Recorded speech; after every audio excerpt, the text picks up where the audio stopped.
My father looked at my program, smiled at my brother, and said, "A battalion command is mostly paperwork, Ava.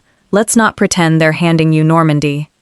12 minutes later, 200 soldiers rose with the battalion formation as I stepped forward to take the flag. My mother's smile disappeared when the brigade commander said, "From this moment, every soldier in this battalion answers to Lieutenant Colonel Ava Morgan." The real betrayal was not the insult.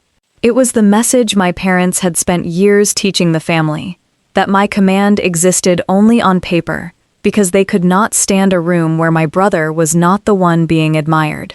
My name is Ava Morgan. I was 38 that day, a lieutenant colonel in a fictionalized Army-style sustainment organization, and I was taking command of the 214th Support Battalion. The ceremony was held on a clear October morning at Redstone Barracks, followed by a family luncheon in the battalion hall. My parents had agreed to attend only after I promised my brother Daniel and his wife would be seated at the head family table. That detail should tell you almost everything about how my family measured significance. It was never enough for them to witness one child's milestone. They needed proof that the favorite child still occupied the center of the frame. Daniel was 35, a successful orthopedic surgeon, polished, generous in public, and careful never to contradict our parents, unless doing so might cost him something. He loved me in the passive way some favored siblings do. He did not usually attack. He simply failed to interfere when our parents rewrote me into background labor. My mother, Catherine, had spent most of my adult life calling my career administration with camouflage. My father, Thomas, preferred the word logistics because he could say it like a shrug.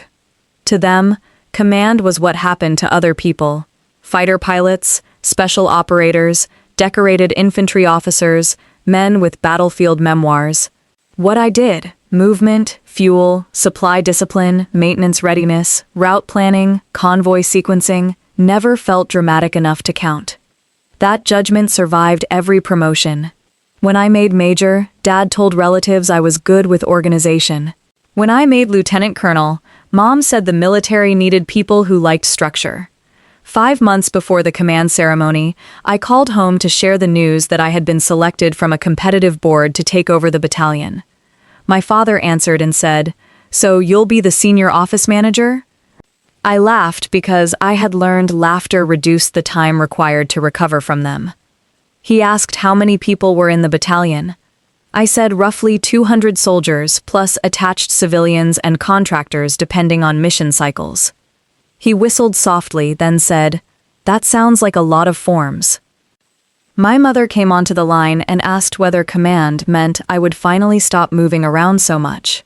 Before I could answer, she added, "Daniel's conference is the same week. We'll try to divide our attention fairly." Divide our attention. The phrase sounded balanced, but it always meant my event would be tolerated, while his would be celebrated. I did not come from a family that openly hated service. My parents loved patriotic optics. What they disliked was any version of service they could not easily rank beneath the life they had imagined for me. They had expected marriage, local stability, and a career explainable over dinner. Instead, I built a life in motion, where responsibility mattered more than display.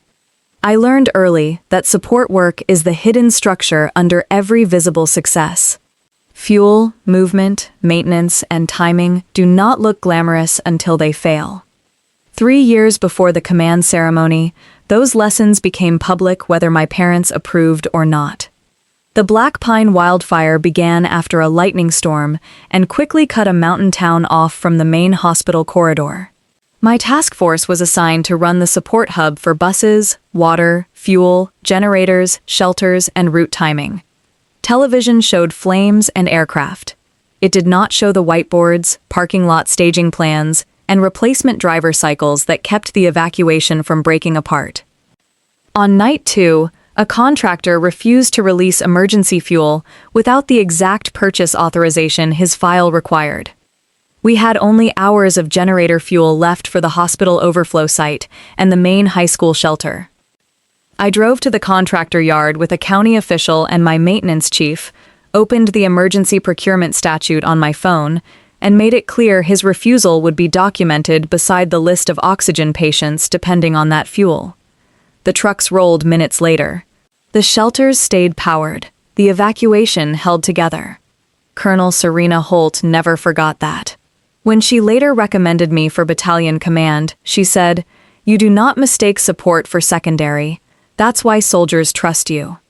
I carried that sentence into every hard week that followed. We kept the shelters powered, the buses moving, and the hospital overflow site functioning through the worst stretch of the fire. When the governor's office later praised the response, the press release mentioned brave firefighters first, then county leadership, then support coordination teams. I did not resent that. Good operations work rarely receives cinematic language, but the officers who served with me knew exactly what had been held together and by whom. The brigade commander at the time, Colonel Serena Holt, had been one of those people. She remembered the wildfire, the fuel crisis, and the fact that my task force completed the evacuation with no fatalities during the relocation phase. When she recommended me for battalion command, she told me, "You do not mistake support for secondary. That's why soldiers trust you." I carried that sentence into every hard week that followed. 2 days before the ceremony, my mother called to ask what she should wear. Then she asked whether the luncheon would include any important guests. I told her the brigade commander, the post-command team, local civic partners, and several company-grade officers' families would be there. She paused, then said, "Will there be anyone Daniel should know professionally?" I said the event was not really for networking. My father took the phone and asked whether there would be a speech explaining what command actually involved, so the civilians didn't think you were just getting a bigger desk. I said yes, there would be remarks. He chuckled. "Good. Otherwise, the family might think all this command talk is paperwork with a soundtrack." I almost corrected him. Instead, I looked at the stack of change of command binders on my kitchen counter and let the silence do its work. The morning of the ceremony, my executive officer, Major Elena Ross, met me outside battalion headquarters before sunrise. She handed me coffee and the final timeline. Elena had a habit of reading my face before I spoke. "Family?" she asked. I nodded. She smiled without pity, then let the formation answer for you. By 8:30, the battalion was formed on the parade field. The flag stood beside the outgoing commander. Families filled the bleachers. My own relatives were dressed for photographs and certainty. I found my parents near the front with Daniel and his wife, Claire. Dad was pointing toward the battalion headquarters building as if explaining the place to people who had come merely to confirm I owned a nice office. Mom kissed my cheek and immediately brushed imaginary lint from my sleeve. "Don't look too severe in the photos," she said. "People respond better when women in authority look warm." Dad held the printed program in one hand and tapped the section listing my biography. "They mention Black Pine 3 times, he said. "That was the fire where you handled transport and supply, right?" I commanded the support hub. He nodded as if translating my answer into a version more tolerable to him. "Exactly. Paperwork, timing, fuel. Important paperwork, of course." Daniel gave me a sympathetic half-smile. "He means it's not flashy." I looked at both of them and said, "No. He means it doesn't count unless someone he recognizes calls it command." My mother stepped in before either man could respond. "This is your day, Ava. Let's not be sensitive." That word, sensitive, was our family's favorite tool for punishing accurate memory. The adjutant called the ceremony to order. The band played, the formation locked into stillness that always makes civilians understand, for a brief second, that they are watching something larger than decoration. The outgoing commander, Lieutenant Colonel Marcus Reed, spoke first. He thanked the battalion for its discipline, then turned to me and said he was leaving the unit in capable hands. Colonel Holt followed. She did not use empty adjectives. She described what the battalion had done during wildfire relief, winter resupply exercises, and hospital support missions. Then she described why a sustainment battalion mattered. "Combat power," she said, "is only as real as the fuel, maintenance, medical flow, and movement discipline behind it." Lieutenant Colonel Morgan understands that better than anyone I know. I did not look at my parents. I looked at the soldiers in formation. Then came the moment itself. The outgoing commander lifted the battalion flag, the symbol of the unit's authority and responsibility, and passed it to Colonel Holt. She turned and held it toward me. Every soldier in the battalion rose into that moment with the formation. Boots locked, eyes forward. 200 soldiers standing with the unit as I stepped out to take the flag. The weight of the cloth was not the point. The point was what it represented: accountability for every person wearing the battalion patch, every family depending on them, and every mission that would run through our hands. When I took the flag, Colonel Holt said, clearly enough for the bleachers to hear, "From this moment, the 214th Support Battalion is yours to lead." Then she added the sentence my parents had never imagined hearing about me. She has already proven under fire, flood, and evacuation pressure that she knows how to keep people alive when plans fail. Today she takes command because this battalion has earned a commander the soldiers can trust. I heard someone behind my parents whisper, "She led all that?" My mother's posture changed first. She straightened not with pride, but with the unsettled stiffness of someone realizing a private dismissal has become publicly embarrassing. Dad kept his eyes on the field. He had the expression he used when trying to decide whether he could still talk his way out of being wrong. I gave my assumption of command remarks after the formal exchange. They were short on purpose. I thanked Lieutenant Colonel Reed, Colonel Holt, the command teams, and the soldiers. Then I said the sentence I had written at midnight 2 weeks earlier. Support is not the paperwork around the mission. Support is how the mission continues when conditions get ugly. It landed exactly where I intended it to land. At the luncheon, a display board showed the Black Pine support plan, route lines, shelter icons, and fuel points. My parents stopped in front of it just as a retired sergeant major said, "Your daughter kept the hospital generators fed at Black Pine, right? We heard about that all the way at division." Another guest added that her husband had served under my task force and still talked about the transport breakdown I prevented on night 2. Dad gave his usual fallback answer. "Ava has always been organized." The sergeant major laughed. "Sir, organized doesn't move 8,000 evacuees." Daniel read the operation board more carefully than he had ever read anything connected to my career. Daniel stood beside the unit display with Claire, reading the operation board more closely than he had ever read anything connected to my career. He asked quietly, "Why didn't you tell us it was that big?" I answered, "I did. You all translated it." The second betrayal of the day surfaced 20 minutes later. My Aunt Miriam arrived late with her phone in hand, and her mouth already set in disapproval. She was Dad's older sister, and one of the few relatives who sometimes refused the family script. She pulled me aside and showed me the group message my parents had sent to the extended family the previous night. It read, "Tomorrow is Ava's command paperwork ceremony. Please stay for lunch, but afterward we'll gather to toast Daniel's new surgical wing, the bigger career milestone, command paperwork ceremony." My aunt looked furious on my behalf. I assumed you had seen this. I had not. At the next table, several cousins were comparing notes. One admitted she almost skipped the field ceremony because she thought the meaningful part was Daniel's toast at lunch. Another said Mom had told her the military program would be mostly procedural. There it was, not merely private dismissal, but active downgrading. I handed the phone back to Aunt Miriam and felt something inside me go very calm. When dessert ended, the battalion command sergeant major, Elias Ramos, invited families to gather for a group photograph with the new command team. Parents, spouses, siblings, and children began moving toward the risers. My mother hurried to my side and whispered, "Let Daniel stand beside you. People already know this is your event. There's no need to make him look secondary." I turned to her and asked, "Secondary to what?" She blinked, genuinely confused that I had required the sentence to finish itself. Colonel Holt walked up at that exact moment and said, "Lieutenant Colonel Morgan, I'd like your parents near the front if they'd like to be in the official family photo." My mother smiled instantly. "Of course," I answered before she could step forward. "They can join the family photo.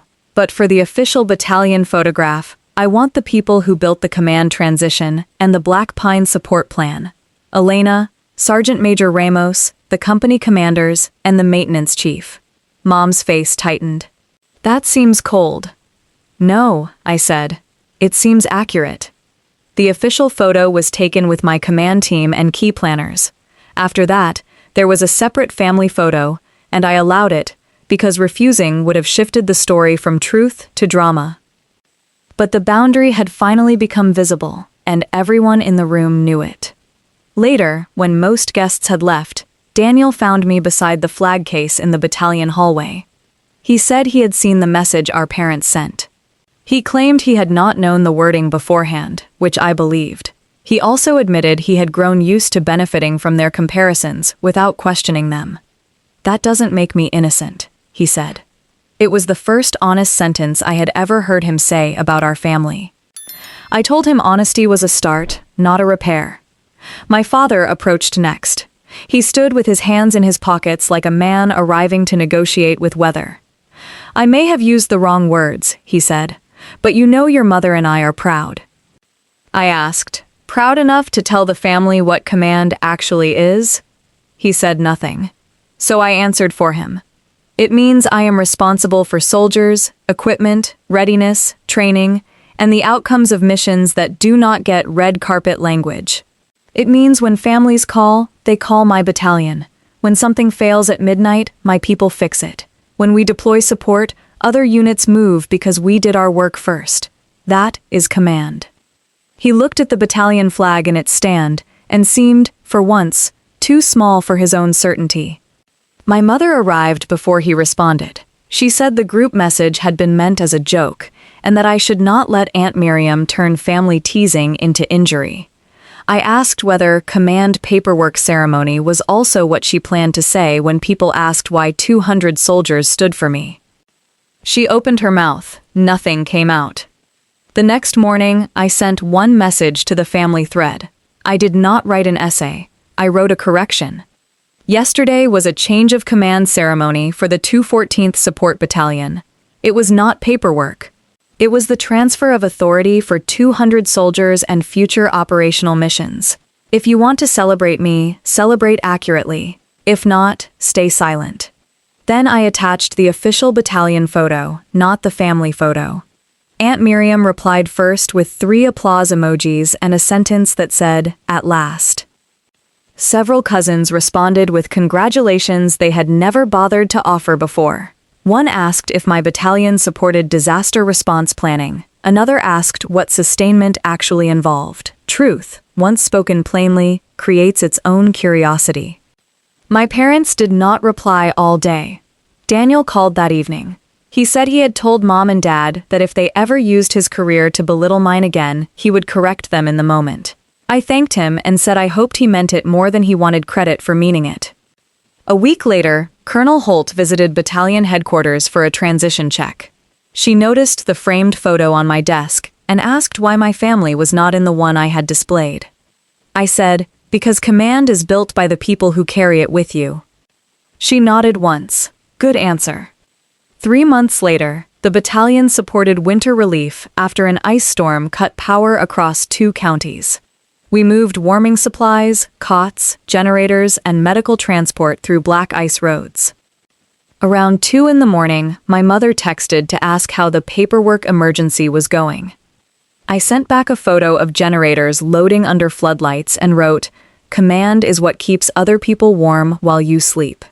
She did not answer. Then I took a photograph of palletized generators loading onto flatbeds under floodlights and sent it back with one line, "Command is what keeps other people warm while you sleep." She did not answer. My parents did not transform overnight. But after they saw 200 soldiers stand and heard a brigade commander define my responsibility in public, they could no longer shrink it convincingly. That was enough. The official photo behind my desk includes the command team and planners who carried the mission with me. My parents are not in it. Whenever a new lieutenant asks what command feels like, I say it feels heavy, in all the ways worth trusting. It is not glamour. It is stewardship. My parents called my command paperwork because paperwork was the only kind of power they could imagine for me. Then 200 soldiers stood when I took the battalion flag, and the room answered on my behalf. Would you have corrected your parents in front of the whole luncheon, or waited like I did and let the ceremony do the talking? Tell me your city and your answer below. Subscribe to Velvet Revenge Stories for more stories of family betrayal, quiet strength, and consequences. My parents called my command paperwork because paperwork was the only kind of power they could imagine for me. Then 200 soldiers stood when I took the battalion flag, and the room answered on my behalf. Would you have corrected your parents in front of the whole luncheon, or waited like I did and let the ceremony do the talking? Tell me your city and your answer below. Subscribe to Velvet Revenge Stories for more stories of family betrayal, quiet strength, and consequences.